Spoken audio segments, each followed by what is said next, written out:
वो प्रवेश। Yeah, so I was telling that International Financial Stability Board, it was established in year 2009 by the G20 summit in the Pittsburgh, which is in Russia, and it includes today the G20 members as well as the European Union and financial stability uh, board members of all the different countries which are a part of it. So this is a composition of International Financial Stability Board.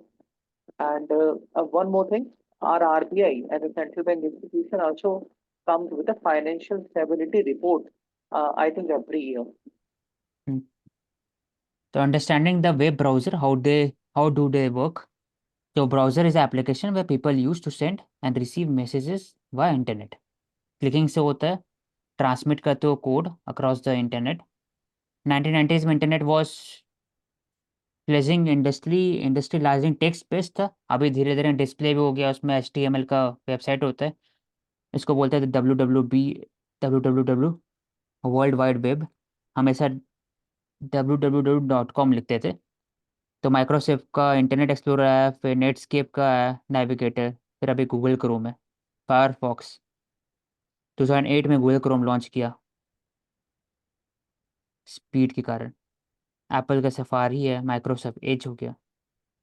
तो ये तो अभी का हो गया कि इतने सारे यूज़ कर, तो for example HTML, CSS, JavaScript, ये सब एल्गोरिदम है, इसको आप यूज़ करते हो वेब पेज बनाने में, और वेब पेज बन जाता है। उसके अंदर डेटा डाल सकते हो, कुछ भी डाल सकते हो, फोटोज़, वीडियो एक्सेट्रा। लेकिन बात हो रहा है कि लॉन्ग टर्म में क्या चेंजेस होगा वर्ल्ड वाइड वेब में। तो AR और VR में, तो AR और VR में क्या फ़र्क है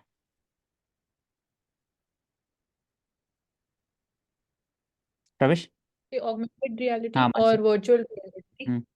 तो ऑगमेंटेड रियलिटी में एक तरीके से वो डिजिटली आप अपनी स्पेस में like through your mobile phone आपको दिखेगी वो चीज augmented in front of you. और वर्चुअल रियलिटी में like we have the video games also, जो स्मार्ट वो एक तरीके से हेड गियर आता है। So that is example of virtual reality. आपको इस लगता है कि आप हाँ वर्चुअली वहां पे प्रेजेंट हो उस एनवायरनमेंट में। सो दैट इज वर्चुअल एनवायरनमेंट, वो आपके आसपास क्रिएट हो जाता है। हाँ, इसमें नाम से ही डिराइव कर सकते हैं। वर्चुअल मतलब कि आप हम्म। पूरे वर्चुअल रहेगा इन्वायरमेंट, आपको लगेगा कि आपका फील, टच, सेंस ऑफ, आप सुनते हो, देखते हो, सब आप इमर्स हो जाओगे अंदर में, वर्चुअल दुनिया में, अंदर में। VR हो गया, हेडसेट होता है। ऑगमेंट मतलब कि वो रियलिटी के अंदर में ऑगमेंटेशन होगा। तो आप उसके अंदर में, आप फॉर एग्जाम्पल मोबाइल के थ्रू आप कोई चीज़ देख सकते हो, डायनासोर टेबल पर खड़ा है, ऐसा एप्लीकेशन आता है। तो ऑगमेंटेड रियलिटी होगा, दोनों का यूसेज अपना अपना है। तो वो हो सकता है लॉन्ग टर्म में।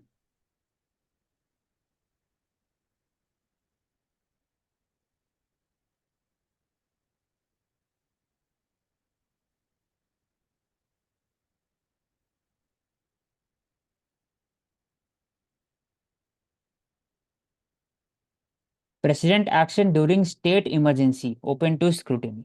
स्टेट इमरजेंसी 356, जब कॉन्स्टिट्यूशनल डायरेक्शन माना नहीं किया है तब आप इम्पोज करते हो। और दूसरा कॉन्स्टिट्यूशनल ब्रेकडाउन हो गया, उसी में आ गया। तीसरा कि कोई बना ही नहीं पा रहे अपना पार्टी, मतलब कोई गवर्नमेंट किसी का बन ही नहीं सकता है। उसमें भी गवर्नमेंट के पास डिस्क्रिप्शन होता है कि आप कर सकते हो, प्रेसिडेंट रूल लगा सकते हो। प्रवेश। अच्छा औशिक, हाँ मतलब ऐसा होता है कि आप लगा सकते हो। तो बेसिकली कॉन्स्टिट्यूशन जब बना था तब ऐसा प्रोविजन नहीं था कि प्रेसिडेंट अगर इमरजेंसी लगा देंगे तो वो स्क्रूटिनी मतलब उसकी नहीं होगी। बेसिकली तब नहीं होती थी। और during the time of 1975 also ऐसा कोई प्रोविजन नहीं था कि जब आप प्रेसिडेंट हो और आपने स्टेट इमरजेंसी लगाई है तो बेसिकली आपके ऊपर जुडिशियल रिव्यू होगा। लेकिन आई थिंक 25th अमेंडमेंट आया था 1976 के अंदर। और फिर जुडिशियल रिव्यू जो डॉक्टर केशवानंद भारती है, दोनों में इस चीज के ऊपर emphasize किया गया था कि जो प्रेसिडेंट की इमरजेंसी पावर है वो भी पार्ट ऑफ बेसिक स्ट्रक्चर, वो भी पार्ट ऑफ जुडिशियल रिव्यू है। और in case they are found the gross violation of the president office, the emergency will be rebanned and the state government will be restored. और इसमें बताया कि the court while judiciary review, judicial review मतलब court का scrutiny, on the exercise of power can be determined if exercise of power is within the constitutional power of the legislature of state or parliament has a reasonable nexus with the objective to achieve by the population. मतलब कि reasonable आप तरीके से आप power को use कर रहे हो, प्रेसिडेंट पावर को यूज कर रहे हो, प्रेसिडेंट रूल को यूज कर रहे हो, लगा रहे हो, लेकिन अगर देर इज मैलाफाइड और एक्सट्रानियस एक्सरसाइज ऑफ पावर, तब कोर्ट इसको यूज कर सकता है, इसको देख करके इस पर हटा भी सकता है, नल एंड वॉइड भी कर सकता है। तो ये बात है। ठीक है, और प्रेसिडेंट इमरजेंसी किस ग्राउंड पे लगती है उसे?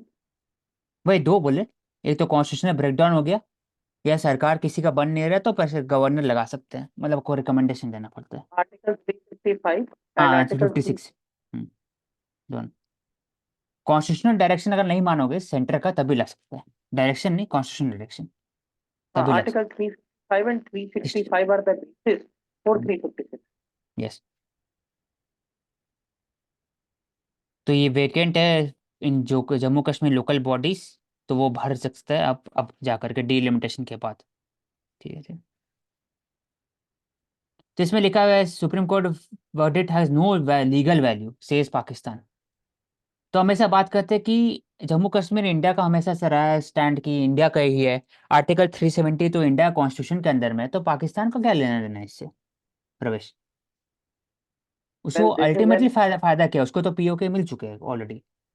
तो नहीं, मैं बताता हूँ इसके अंदर बेसिकली जो पाकिस्तान है उसका ऐसा मानना है कि जो मुस्लिम पॉपुलेशन है कश्मीर के अंदर, बेसिकली दैट वो जो है वो पाकिस्तान के साथ जाने को तैयार है, ऐसा इन्हें लगता है। तो बेसिकली आज के टाइम पर भी ये ऐसा डिमांड करते हैं यूनाइटेड नेशन सिक्योरिटी काउंसिल और यूएनजीए में कि बेसिकली एक प्लेबिसाइट या फिर रेफरेंडम कराना चाहिए कश्मीर के अंदर, ताकि जो मुस्लिम पॉपुलेशन है वो ये कहे कि हम पाकिस्तान के साथ जाना चाहते हैं। लेकिन this shows extraneous and illogical statement Pakistan as an independent nation to criticize the institutions and even the judiciary of a different independent and republic country. Hmm, ठीक है। लिखा हुआ है 370 article permanent status will undo efforts to fully integrate Jammu Kashmir with union. Obvious सा बात है, क्योंकि 370 लाया गया था उस समय कुछ टेम्पररी प्रोविजन से कि धीरे धीरे इंटीग्रेट करेंगे, लेकिन एक तरह से रूट कॉज ऑफ एवरीथिंग जो सेपरेटिज्म से लेकर के कॉन्स्टिट्यूशन का हर एक प्रिंसिपल नहीं बैठता, exception to Jammu and Kashmir, हर जगह exception to Jammu Kashmir, exception to Jammu Kashmir, legal regulation सब जगह। तो रिजर्वेशन भी नहीं था वहां पर, कास्ट डिस्क्रिमिनेशन भी था, वो भी अपहेल्ड था। तो इसको पूरा लग नहीं सकता तो है कॉन्स्टिट्यूशन जब तक 370 इस हटे नहीं, इसलिए हटाएगी। हम्म, वर्डिक्ट से हम क्या क्या मतलब इस वर्डिक्ट को कहाँ लिंक कर सकते हैं इंडियन कॉन्स्टिट्यूशन के अंदर, और ये किस चीज को मतलब एग्जाम्पल बना सकते हैं, इस एग्जाम्पल को कहाँ यूज कर सकते हैं हमारे कॉन्स्टिट्यूशन में, क्योंकि बड़ा डिबेटेबल इशू है और वो भी टेम्पररी पीरियड के लिए लाया गया था, लेकिन वो हम्म, कंटिन्यूस बेसिस पे जाता है। ऐसी क्या चीज है? बोलो आप। तो basically it is reservation only.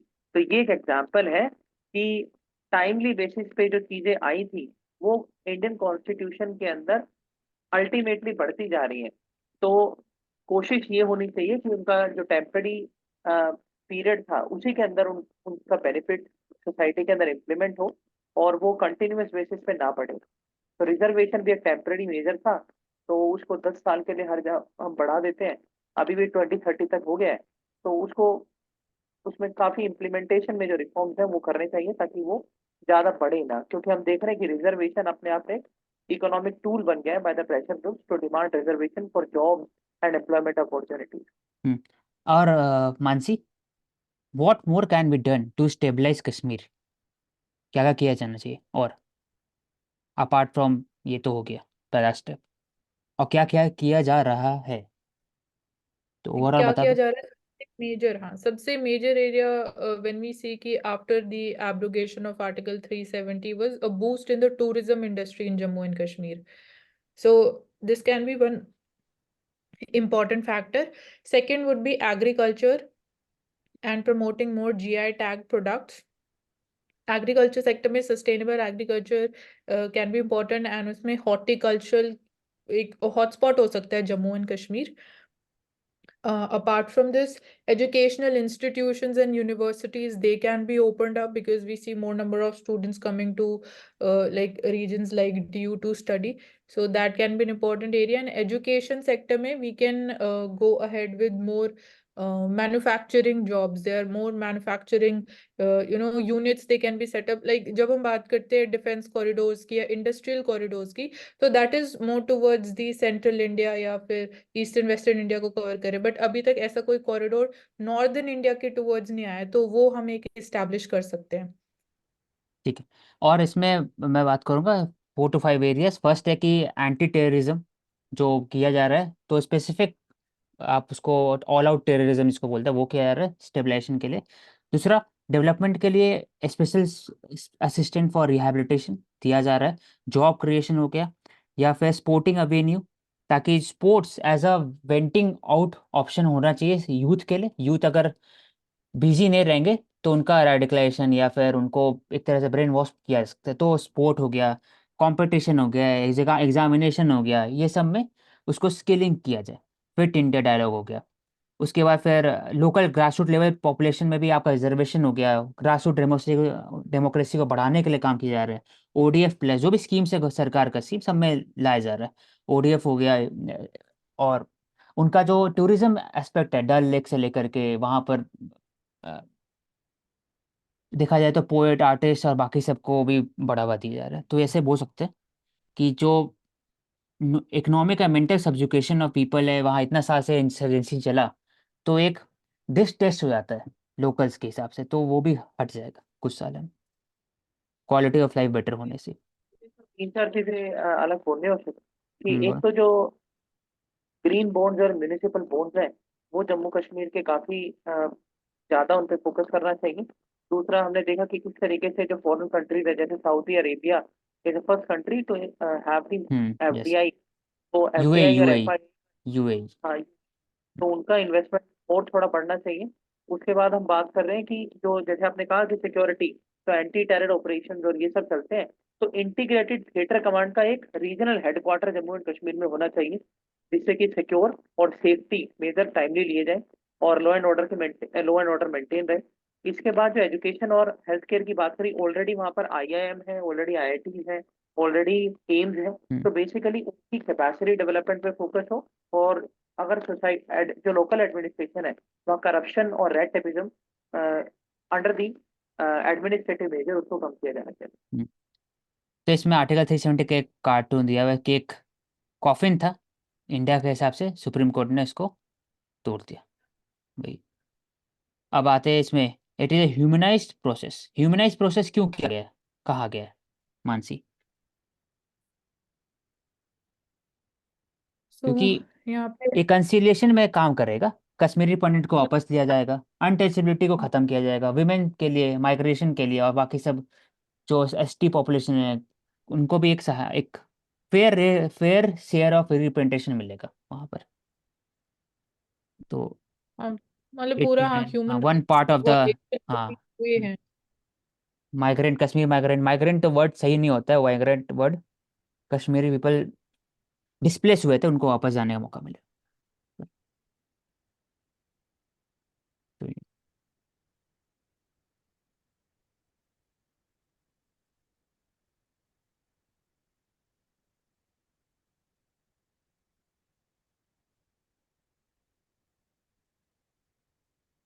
Tribunals, तो यहाँ पर बताओ प्रवेश, फॉरेनर ट्रिब्यूनल्स है क्या?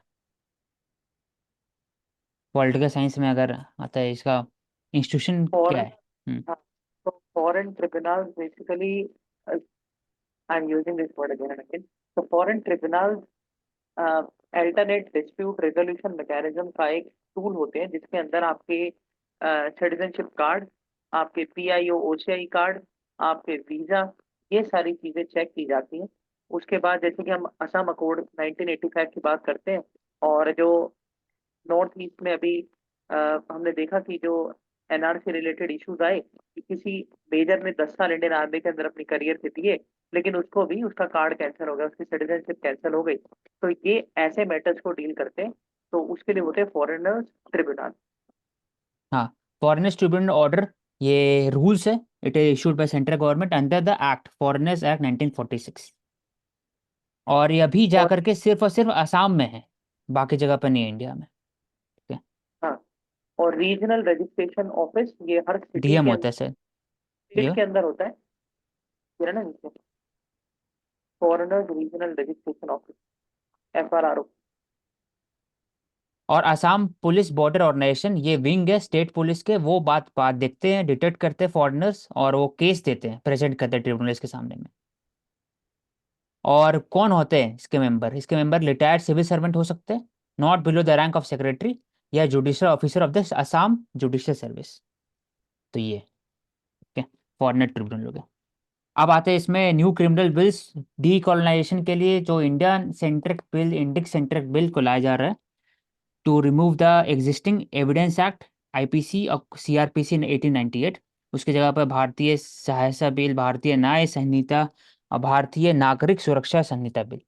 यार, then moving towards the next article, clogging of the waterways is one of the reason for the flooding Chennai. ये बात कहते हैं कि डी क्लॉगिंग होना चाहिए वाटरवेज का, क्योंकि आप प्लास्टिक इसके कारण एक सही डायरेक्शन नहीं मिलता, ई फ्लो रेट ठीक नहीं होता है, बायोडिग्रेडेबल और नॉन बायोडिग्रेडेबल वेस्ट के कारण क्लॉगिंग हो जाता है लोकल्स का। तो यूट्रोफिकेशन बाकी सब, तो seepage is important, flow of water is important, rain water flow important है, इसलिए हर एक जगह पर स्पॉन्ज सिटी बनना जरूरी है, तब जाके हो सकता है कुछ ना कुछ। तो सीवेज तो treatment is very important.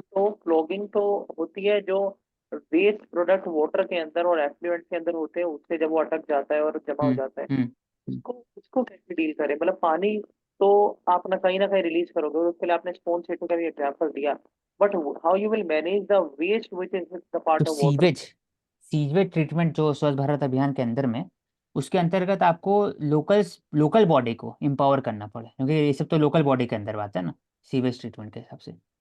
Drains का डीक्लॉगिंग करना तो मैकेनाइज्ड होना चाहिए, या फिर आप पहले से ऐसा स्ट्रिक्ट डेटरेंट मेजर्स करो कि लोग फेंके नहीं प्लास्टिक को डायरेक्टली, या हाँ, तो प्लास्टिक फेंके मेनली तो वो क्या फिर कुछ भी।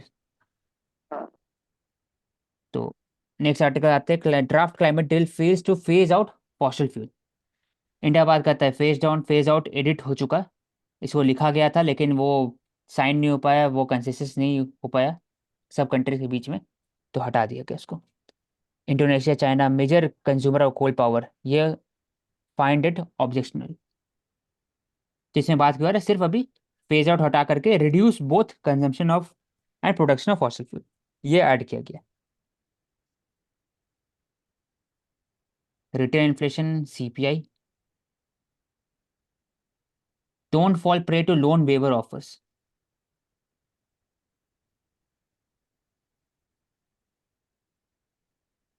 तो इसका बात कर,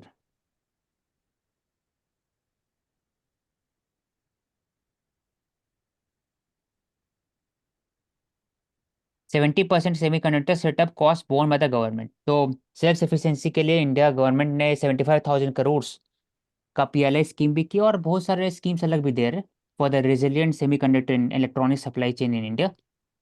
तो अभी देखा गया अगर 70% कॉस्ट जो प्रोजेक्ट का it is given by the government as a subsidy. तो सब्सिडी सिर्फ हम लोग जो बात करते हैं वो सिर्फ किसान को नहीं मिलता है, ये रिच सेक्शन ऑफ सोसाइटी, ये प्राइवेट सेक्टर को मिलता है। तो ये बस रहना चाहिए दिमाग में।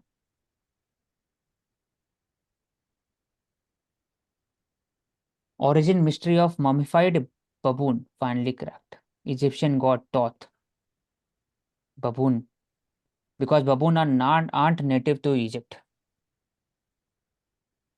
माइटोकॉन्ड्रियल डीएनए यूज किया गया इसमें।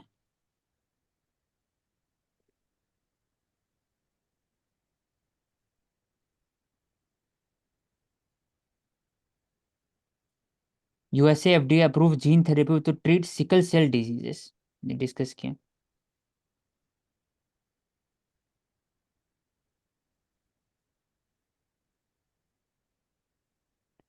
Dying in 1990, India was the lake was restored and called India's best case of Chilika lake, Orissa.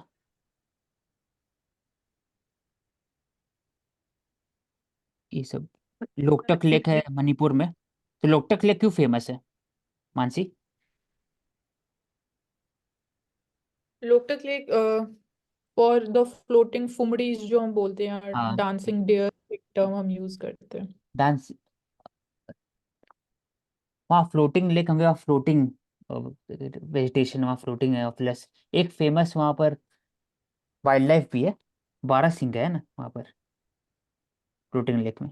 कि कंफर्म करना पड़ेगा। सर्च कर ले एक बार प्रवेश। क्या उसे? एक बार सर्च कर लो, फ्लोटिंग लेक के बारे में बता दो।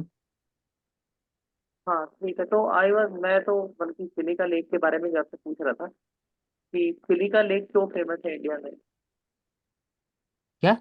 चिल्का लेक ना? हाँ, चिलिका चिलिका। लेक। हाँ, चिलिका चिल्का लेक है उड़ीसा में। क्योंकि वहाँ हाँ पर एक तो डॉल्फिन मिलता है, इराडवे डॉल्फिन मिलते हैं वहाँ पर। नहीं, मतलब ये थोड़ा ना, मतलब कंजर्वेशन और प्रिजर्वेशन के हिसाब से बड़ी फेमस है। इसको कोई इंटरनेशनल टैग दिया गया था, मतलब जो 2013 में, मतलब इससे वो हट गया इसके ऊपर से। मॉन्ट्रेस रिकॉर्ड, अकॉर्ड, हाँ एग्जैक्ट। हाँ उसको हटा दिया फिर। रिपोर्ट के अंदर इसका नाम आया था हम्म, क्योंकि it was get depleted because of pollution, लेकिन रिस्टोरेशन हुआ by the effective efforts of the administration, तो इसको रिस्टोर कर दिया गया था। तो और चिलिका लेक जो है लार्जेस्ट ब्रैक्रिश वाटर लगून है, यानी खारे पानी की बनती है। और इसके अंदर दो रिवर्स मिलती हैं चिलिका लेक के अंदर, दया और भार्गावी। ठीक है।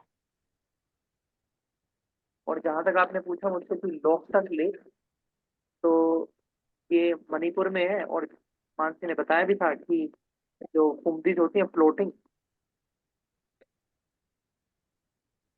हम्म, तो इसने बताया फ्लोटिंग कि मैट होते हैं। और ये फ्रेश वाटर लेक है। लोकटक लेक ना। बेसिकली वो सर्कुलर स्वैम्प होते, कहने का मतलब है कि एक ग्रास स्पीशीज होती है जो सरफेस पे मतलब रहती है इस लेक के, वो फ्लोट करती रहती है, जिसको लोकल भाषा में कुंभी कहा जाता है। हम्म, तो आज का डिसीजन, जो कल का डिसीजन है सुप्रीम कोर्ट का, तीन डिसीजन हुआ है। एक तो है कि आप अपहोल्ड कर दिए 370 अप्रोबेशन। दूसरा बता दिए कि वो सेमी सॉवरेंटी नहीं है स्टेट का, स्टेट में जो डिफरेंसेस था, फॉर एग्जांपल जो एसिमेट्रिक फेडरलिज्म लिखा था वो नहीं होना चाहिए। तीसरा होगा कि रिस्ट्रिक्शन ऑफ स्टेटहुड वापस बनाइए उसको, क्रिएशन ऑफ लद्दाख को भी सपोर्ट किया, और डेडलाइन दे दिया कि 2024 में सितंबर 30 तक इलेक्शन हो जाना चाहिए वहाँ पर। और उसके बाद फिर डिड नॉट रिटेन सॉवरेंटी की बात कर ले। तो ये सब डिसीजन हुआ। तो tilt in federal balance toward the centre, ये बात होते हुए जा रहा है कि सेंटर जो स्टेट है डिस्ट्रक्टेबल स्टेट से अनडिस्ट्रक्टेबल सेंटर का है, एक तरह से। इंडिया इज अ, बोलते हैं ना हम लोग, फ्रेज है। और तो दूसरा कि क्या ये बोलते पांच, हैं, टर्म क्या इंडिया होता इज है? A union of destructible states and indestructible, नहीं, ऐसे मैं तो ये बोले, पूछ रहा हाँ। हूँ ना, state in yes, the balance toward centre, तो इसका एक ना एग्जैक्ट वर्ड होता है, वो क्या होता है? यूनिटरी। हाँ, यूनिटरी इन स्पिरिट, फेडरल इन वास्तविक कैरेक्टर फेडरल। यूनिट को, हाँ, यूनिटरी इन स्पिरिट हो गया। तो इसी का बात है।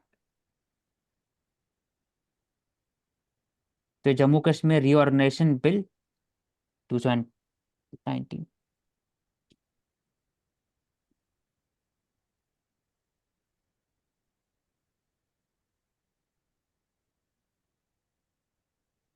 तो 370 में सीजीआई ने कहा कि 370 इंट्रोड्यूस किया का दो पर्पस था। पहला कि आप इंटरिम अरेंजमेंट किया जाए until the constitutional assembly was formed, इसके लिए गया। उसके बाद फिर तब अगर फॉर्म किया जाएगा फिर आप साइन कर दोगे इंस्ट्रूमेंट ऑफ एक्सेशन। दूसरा किया गया था, टेम्पररी मेजर था, कि वॉर हो रहा था, कंडीशन का स्टेट्स का कंडीशन ठीक नहीं था, उसको धीरे धीरे इंटीग्रेट करने का सोसाइटी को। तो दो कंडीशन, वो हो गया, टेम्पररी मेजर था बस। और इंस्ट्रूमेंट ऐसे साइन किया था महाराजा हरी सिंह ने।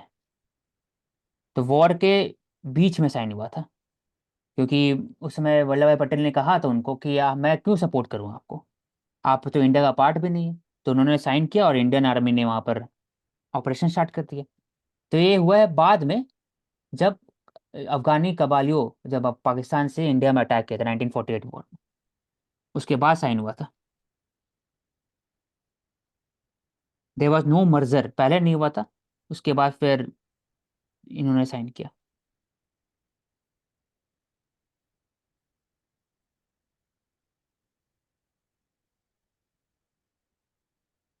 उसमें यहाँ पे ये लिखा भी हुआ है, आर्टिकल 370 का जो क्लोज 3 है, उसमें लिखा भी हुआ है कि प्रेसिडेंट यूनिलेटरली एक्शन ले सकते हैं without the concurrence of state government.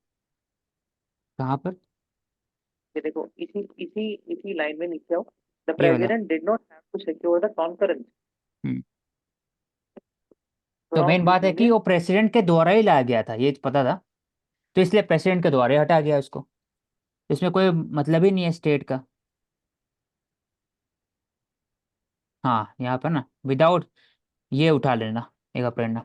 While ruling that the president had the power to issue a notification declaring the Article 373 ceases to operate without a recommendation of the Constituent Assembly, तो order भी उसी के हिसाब से लाया गया था और उसी के बाद हटा गया, तो इंटीग्रेशन हो गया इंडिया का। तो ये हर जगह आ रहा है। 370 was a feature of asymmetric federalism and not sovereignty. तो सॉवरेंटी अलग नहीं मिला था उसको, एसिमेट्रिक फेडरलिज्म जैसे 371 था वैसे टाइप। इंडिया का ऑलरेडी पार्ट था। इंडिया का जम्मू कश्मीर पार्ट हुआ नहीं 370 हटने से, ऑलरेडी पार्ट था, ये बस उसको हटाया गया। ये overall view point supreme court का।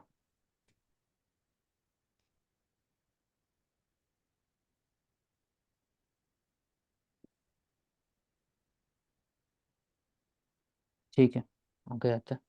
और कुछ बोलना है क्या प्रवेश पे? ले तो लिए सब। हाँ नहीं, हो गया, एक तो और कुछ है। जेन्यू आंसर रिवील ले चुके।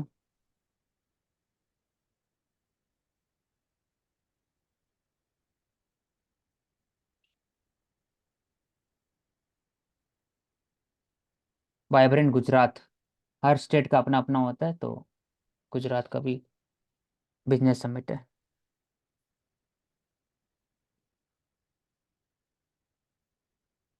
M to reduce road accident by half 2030 के पहले।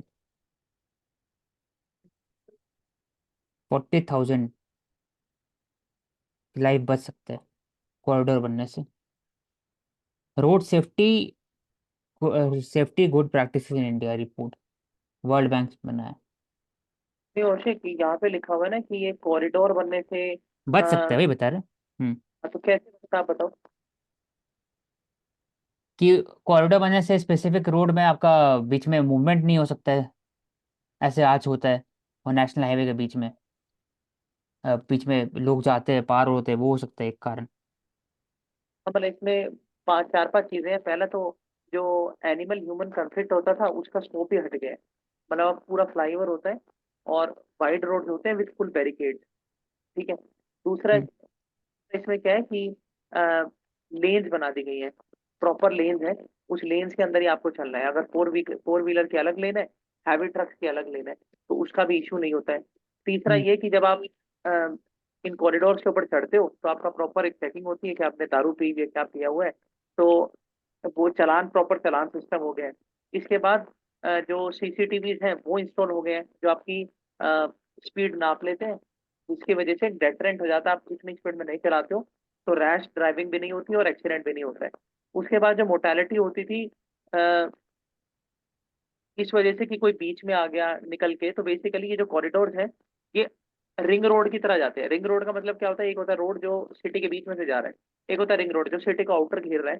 तो ये सारे कॉरिडोर जब भी बन रहे हैं ये सिटी को आउटर से जाते हैं, जिसमें कि सिटी की जो मेन ट्रैफिक और जो कम्यूटेशन होता है उसका कोई स्पेस नहीं होता है। आप चढ़ ही नहीं सकते उस रोड के ऊपर कॉरिडोर वाले पे।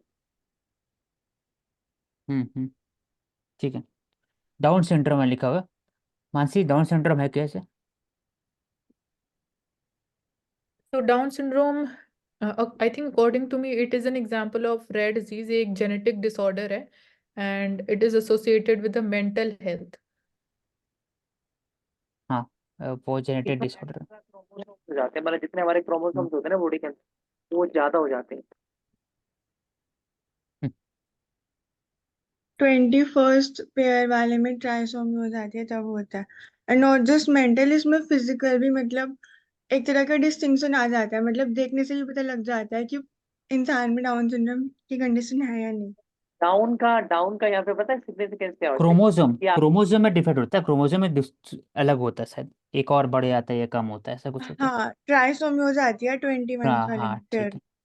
हम्म, इसके अंदर तो दो चीजें होती हैं। एक तो जो आपकी एज है, वो जो एवरेज एज है उससे आपकी एज रिड्यूस हो जाती है, मतलब इसकी जो एवरेज एज है वो है 60। और दूसरा डाउन सिंड्रोम में जो आपके हाथ होंगे, जैसे आपका पाम है वो छोटा होगा, आपका मुंह का साइज है वो छोटा होगा, आपका जो पूरा बॉडी स्ट्रक्चर है वो छोटा छोटा होगा। तो that is called Down syndrome.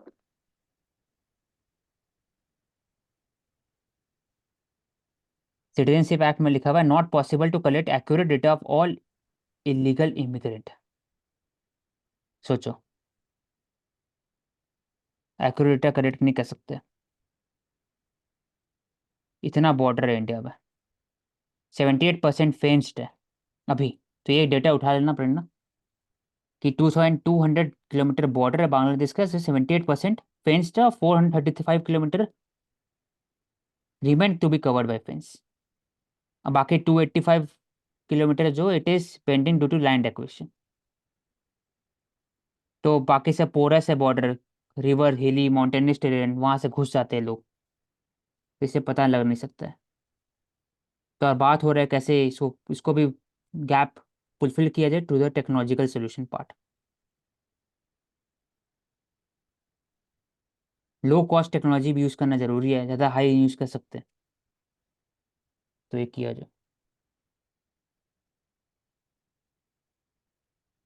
Will transfer lakhs of artefact from national museum safely. तो नेशनल म्यूजियम हट रहा है, एक नया जगह जाएगा, तो उसके बाद हो रहा है।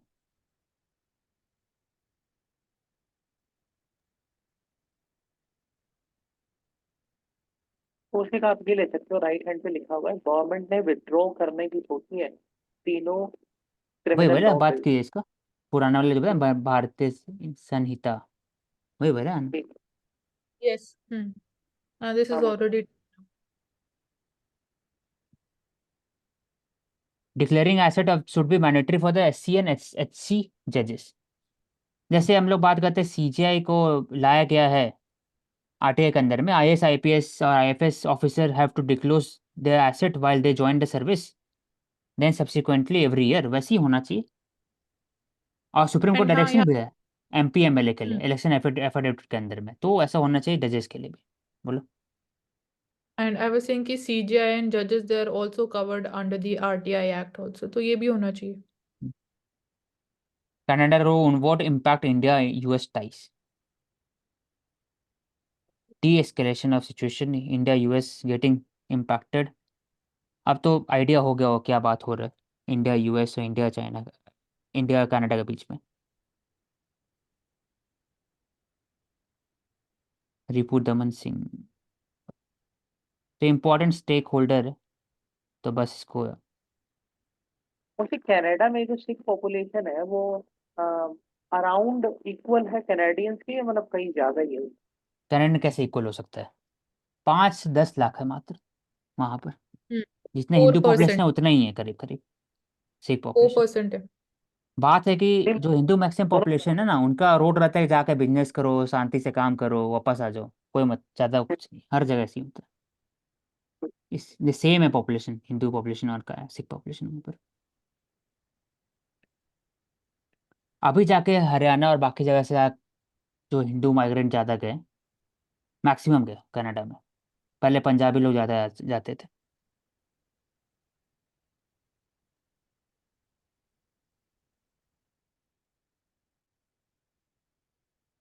You have still about 1.4 million Canadian of Indian origin living there. Canada क्या चीज़ के फेमस है, तो लिखा है वायस और uranium, lithium, timber, fresh water etcetera. तो डार्क हॉर्स का मतलब क्या होता है प्रवेश इसमें।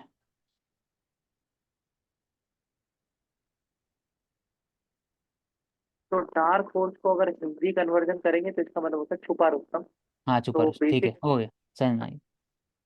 अब इसमें आता है Ayodhya airport replete with Ramayana symbolism. तो अयोध्या वहां पर राम मंदिर बन रहा है, तो हर एक जो उसको कैसे प्रमोट किया जाए अंडर द प्रसाद स्कीम और टूरिज्म कैसे प्रमोट किया जाए, उससे पहले हर एक सिंबोलिज्म जो होगा वो रीजन में, चाहे एयरपोर्ट हो जाए चाहे वो रेलवे स्टेशन हो जाए, तो सब में रामायण रामायण का सिंबोलिज्म मतलब कि उसी से इंस्पायर्ड आर्किटेक्चर, ब्यूटी, स्कल्पचर्स दिया जाएगा, इंक्लूड किया जाएगा डेवलपमेंटल प्रोजेक्ट में।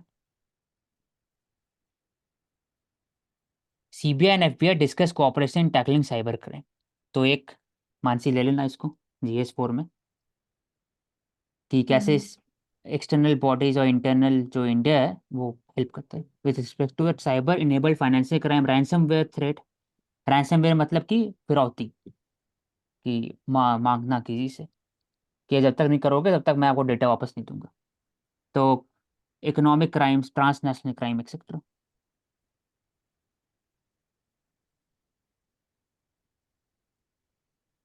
जबकि जो सीबीआई और एफबीआई ना, दोनों अलग बॉडी है। मतलब एफबीआई एक तरह से एनआईए प्लस सीबीआई है अगर बोला जाए तो, लेकिन एफबीआई और सीबीआई आके बात कर रहे हैं। अगर एनआईए और सीबीआई को दोनों मिक्स कर दो, ऐसा पावरफुल बॉडी बना दो, तो वो एक तरह से एफबीआई है वहां पर। अच्छा औशिक, मुझे एक वो पीछे अपने राम मंदिर का टॉपिक लिया था, उसमें मुझे आप लोगों से पूछना है कि who was the archaeologist behind finding the behind deciding which factor of Babri Masjid versus Ram Mandir, अगर किसी को पता हो। वो तो मोहम्मद खान थे, है ना, जो एसआई हाँ, के जनरल, डायरेक्टर जनरल थे, डीजी थे। और अभी जो राम टेम्पल बन रहा है उसके आर्किटेक्ट का नाम, याद नहीं आ रहा, एक नाम था, हाँ बोलो। ये एग्जाम में आया था, for everyone kind information, his name is Chandrakant Sompura. तो लिखा हुआ है NK Singh. 15 finance commission, finance commission article 280 के अंदर में होता है।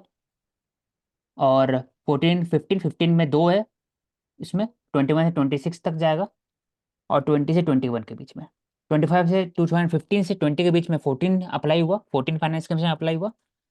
तो अभी 15 फाइनेंस कमीशन अप्लाई हो रहा है। तो इसमें बोला जा रहा है कि local bodies can be allocated a portion of GST collection. क्योंकि लोकल बॉडीज का इशू क्या होता है कि उनके पास एक फिजिकल इशू रहता है। फॉर एग्जांपल फाइनेंशियल इंडिपेंडेंस नहीं रहता है, ऑटोनॉमी नहीं रहता है, वो टैक्स कलेक्शन नहीं कर सकते, उनका टैक्स का जो डेवोल्यूशन अभी भी कम रहता है। तो उनको कैसे कैपिटलाइज किया जाए, तो लिमिटेशन से, तो उनको बोला है कि आप जीएसटी से भी पैसा डाल के लोकल बॉडीज में जाओ। तो वही दिया तो हुआ है यहाँ पे कि एक बोलो। मेन इशू ये है औषध की फाइनेंशियल डेवोल्यूशन लोकल बॉडीज को होता है through the state finance commission. Hmm. तो this should also be done in a direct manner through the union finance commission to the local bodies. हाँ, नहीं जीएसटी क्या है ना, जीएसटी एक डिवीजन हो रहा है स्टेट में और सेंटर में, तो लोकल बॉडी में डिवीजन हो सकता है, ये बात हो रहा है।